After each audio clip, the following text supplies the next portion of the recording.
వానొచ్చినా వంగుడొచ్చినా తగ్గేదేలే. ఇది పడుగుపాడులో ఇసుక ట్రాక్టర్లు మరియు మట్టి ట్రిప్పర్లు తీరు.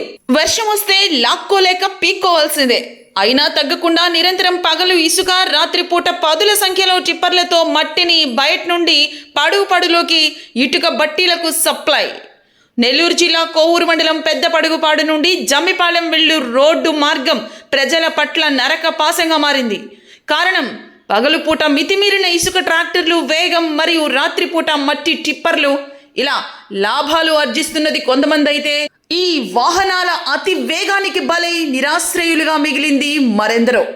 అంతేకాకుండా ఓవర్లోడ్ ఇసుక ట్రాక్టర్లతో కాలువ వంతెనలు సహా కూలుటకు సిద్ధంగా ఉన్నాయి. ట్రాక్టర్లు వేగం, శబ్దానికి ప్రజలు బిక్కుబిక్కుమంటూ గడుపుతూ చేసేదేమీ లేక చూస్తూ ఉన్నారు. ఇప్పటికైనా సంబంధిత అధికారులు స్పందించి ఈ అక్రమాలపై చర్యలు తీసుకోవాలని పలువురు కోరారు.